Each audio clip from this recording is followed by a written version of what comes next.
Big Helium Dog is the best comedy you've never seen. Alright, dude, what about Batman? Batman! No, I heard you the third time. Batman is about a man who dresses up like a bat. And then he fights crime. Hey, I'm Ryan from 2G1, and for today's best comedy you've never seen, we're going to take a look at Big Helium Dog, which is a film that you probably have never heard of. You want to know why? It is a movie that doesn't really exist. I mean, there's no cover art. There's no DVD inside. You can't find it on Blu-ray. You can't find it on iTunes. You can't find it anywhere. No case, no cover art, no nothing. Why? Where? Where do you go to watch this movie? Go over to Vudu and type in Big Helium Dog, and you get nada. Though it does seem if you type in Big Dog, the Dallas Cowboy cheerleaders come up. So where is Big Helium Dog? At this point, you would have to consider it lost media, which means the film may never be seen by the public. It's a horrible thing considering the amount of talent on and off screen in Big Helium Dog, and the movie itself is still one of the funniest movies I've ever seen. A little breast spray? Wow, it's hot. It should be. It's May. And today, we are actually going to take a look at Big Helium Dog.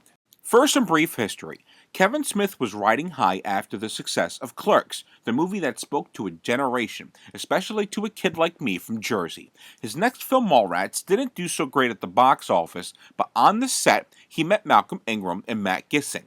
They decided to make a movie together, so the trio, along with most of the actors from Mallrats, went up to Canada and made Drawing Flies, about a man who brings his friends to the woods in what is revealed to be a search for Bigfoot. Smith View Askew Productions would go on to produce several more films from their cadre of close friends. This included Brian Johnson's Vulgar, starring Clerks' Brian O'Halloran as a down-and-out birthday clown who gets raped, then gets his own children's television show, only to be blackmailed later. There's also Vincent Pereira's A Better Place, a harrowing teenage film about a new kid who doesn't fit in, and the unstable kid he ends up becoming friends with, who's played by a very young Ian Bailey. If you haven't seen this film, I highly suggest seeking it out. Because of the teenage violence in A Better Place, the film got lost after the events at Columbine, which is awful because A Better Place is really amazing and really worth watching. A Better Place, like all of these films I just mentioned, are available on DVD. And then there's Big Helium Dog.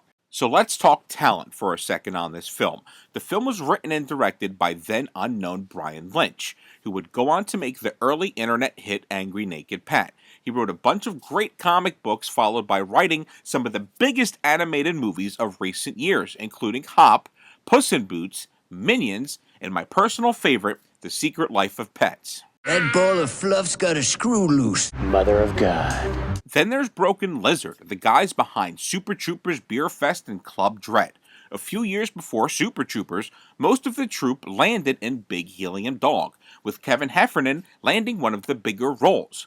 Laurene Scuff might have been just another Jersey girl when Big Helium Dog was filmed, but she went on to become a massively successful writer and director, including films like Nick and Nora's Infinite Playlist, Seeking a Friend for the End of the World, and The Meddler. The film also includes cameos from Mighty Mighty Boss Tones lead singer Dickie Barrett, Baba Booey himself, Gary Delabate, and director Kevin Smith playing the director of Big Helium Dog.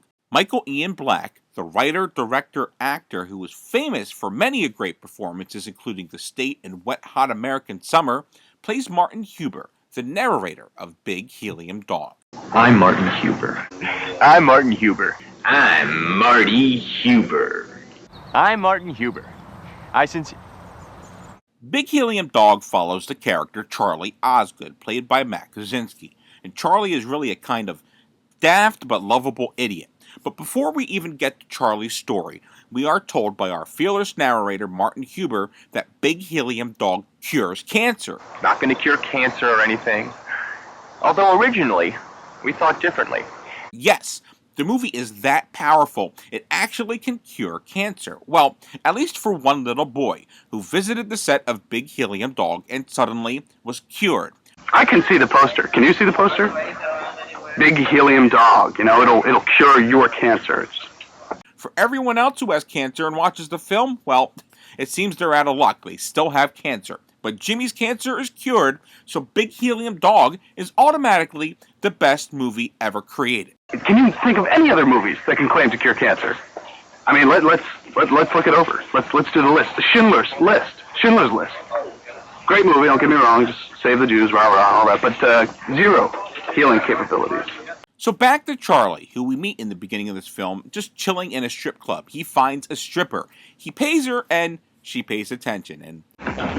You're so thrifty. That's one of the first things that attracted me to you. That and your ass. If he doesn't pay her, she just walks away. Say, want to go somewhere and talk? You're funny. I have to go far away from you right now. The stripper, Blanchard Ryan, known for Super Troopers Beer Fest and having the same name as me. Ryan, not Blanchard. Now, Blanchard sticks around until poor Charlie just runs out of money, but then he's given a good pep talk by best friend and wingman Ray Cross, played by Michael Linsroth. Well, they say it takes a person twice as long as the relationship lasted to get over its ex. You mean I have 10 minutes of this suffering? Charlie and Ray are both paramedics, and not very good ones at that. Ray is at least engaged to Chastity, played by Laurene Scuff. Chastity's uncle is a television show producer, and wants to give Charlie and Ray their own TV show. You've seen the TV show Cops, right? Where the camera follows around real policemen and records their adventures? Cops.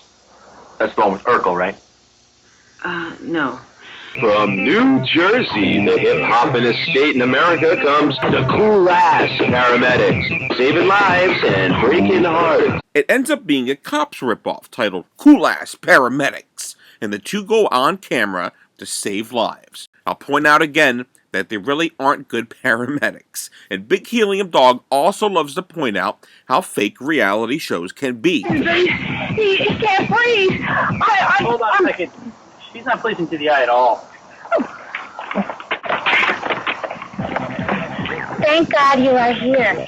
It's my husband. He can't breath. And this is long before we had all of these fake reality shows. I think this guy's dad. Damn it, Charlie. That's the sixth guy we've lost since the camera crew's been following us. Yeah, and then one lady just had a sprained ankle. So yeah, their reality show was canceled pretty quickly. Stay tuned for cool-ass homeless people, begging for change and breaking hearts. Ray has thought that his relationship with Chastity has been going quite well. They've been waiting to have sex until after they are married, except that Chastity has basically been sleeping with every other Jersey dirtbag that she can find. And this really isn't a good time. Well, I was under the assumption it was our house. How silly of me. This guy is literally perfect casting. If you've ever been out to any Staten Island, North Jersey, or Shore Bar, you've seen about 20,000 of these guys. Now I'm just messing with you, Q. If you've ever seen a 15-hour marathon of Impractical Jokers on True TV every other day, then you know Brian Quinn. But still, this is basically your typical 90s tri-state douchebag. And when we're married, what are you going to do with Vance? I already told him it's taken care of. Vance is to move into the basement. I'll make do. Don't you worry about me. I'll try not to, Vance.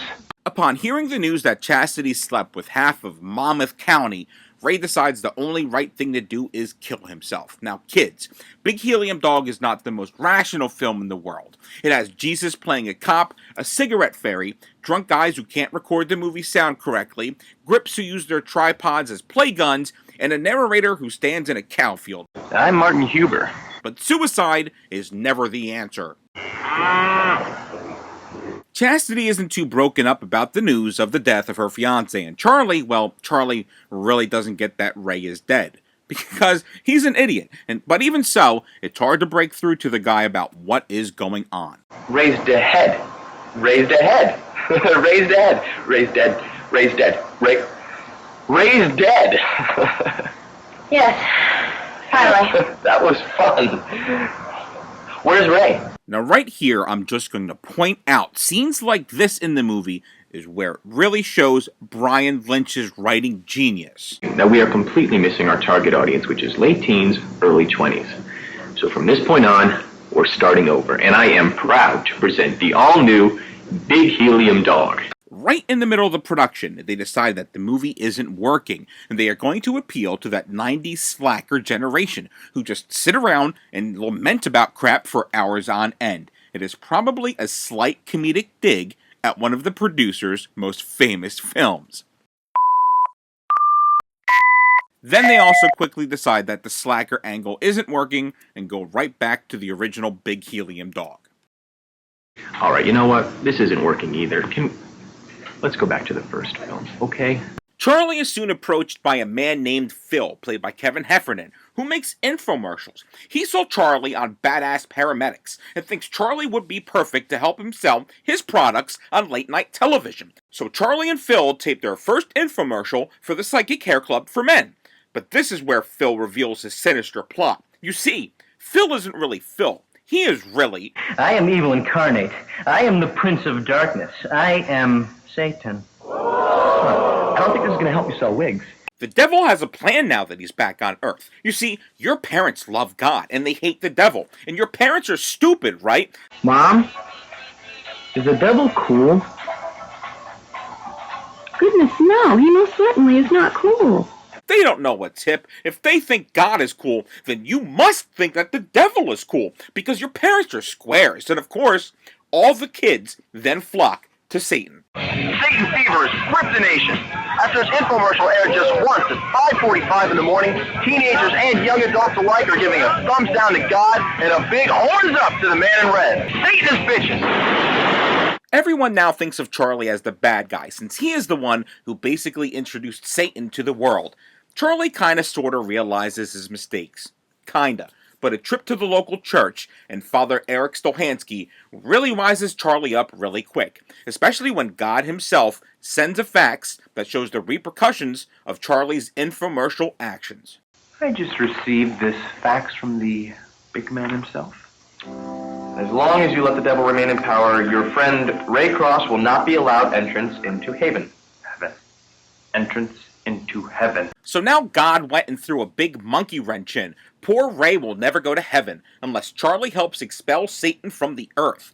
But how to kill Satan's immense popularity? Satan is still super popular and super rich, and there's really no way to stop him. Charlie goes back to Chastity for help, and the two show up at Satan's office with a guest in tow, Chastity's uncle, the television producer. He then makes an offer to Satan that is too good to refuse. A way to become even more popular than ever. Satan, are you more popular than Gary Coleman or the kid that plays Urkel? Urkel's really funny. Of course. Well, they have their own shows, and you don't. Uncle Baba Booey signs a deal that lands Satan his own 90s sitcom. What's better than a 90s sitcom? Well, if you were around in the 90s, you know that for every good sitcom, there were 80 others that were canceled about 8 minutes into a show. And look what becomes of dear old sitcom star Satan. Hi, Phil. How was your day, hon? Good. Let's have sex. I'd rather go to church. And I thought he was cool. This is worse than Saved by the Bell. All of you. And just like that, Satan fever is over. Defeated. Done. He sure was no Urkel. Beelzebub goes back to yell at Charlie, but Charlie knows Satan is all washed up for good. I'm gonna kick your ass! And that, my friends, is the end of Big Helium Dog. Well, except for Steve Lemmy's Kendrick the Sniper character, who comes in trying to kill Charlie. How could I forget about Kendrick? I'm right here. Good. Kendrick. You see, way back in the beginning of the film, when we are introduced to the cigarette fairy, Kendrick shows up and taunts Charlie. There are supposed to be many scenes then featuring Kendrick trying to kill Charlie, but Martin Huber pops up to tell us what happened with all this. There were many scenes setting up Charlie's conflict with Kendrick, but they had to be cut out of the film. You see, originally, Big Helium Dog was 6 hours, 27 minutes long, and so a lot had to be taken out to shorten the film. So yeah, Chastity and Charlie are about to be shot by Kendrick, but end up having the day saved by those grips with the tripod guns. Kendrick is thwarted, and the grips save the day.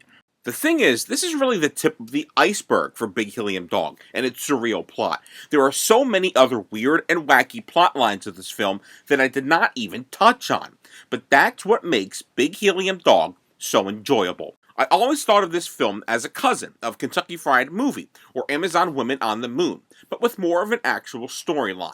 There's big ideas that are executed well, especially on a small budget. But how is it that a movie like Big Helium Dog never got released, especially with who was involved in the film? It's hard to say, as there were talks in the early to mid-2000s that Big Helium Dog was getting a release, even though it never came about. It really became a piece of lost media. It exists, but no one has it. It is so lost that Brian Lynch himself states he does not have a copy of his own film. So what exactly are you all missing out on? Like I said, Big Helium Dog is one of the best comedies you've never seen. Big Helium Dog stars Matt Kosinski, Michael Lindroth, Laurene Scuff, Brian Johnson, Brian Lynch, Vincent Pereira, Kevin Smith, Scott Mosier, Michael Ian Black, Steve Lemmy, Kevin Heffernan, Eric Stolhansky, Blanchard Ryan, Brian Quinn, and Baba Booey. Thanks for watching. It really helps if you like, subscribe, and comment below, especially if you liked what you saw today. We will be back with another best comedy you've never seen, but until then, this is Ryan from 2G1, and I'll catch you next flick. Floating like a ghost, gotta keep eyes on you. You'll sneak up behind me, touch me and I'm through. Unless I'm feeling big, just get a little bit belittle. It's hard to resist the physical thrill of jumping on top of you for the kill. So Next flick I make, I'm not using any actors at all. How's that grab you? No acting. Yeah. I will use puppets.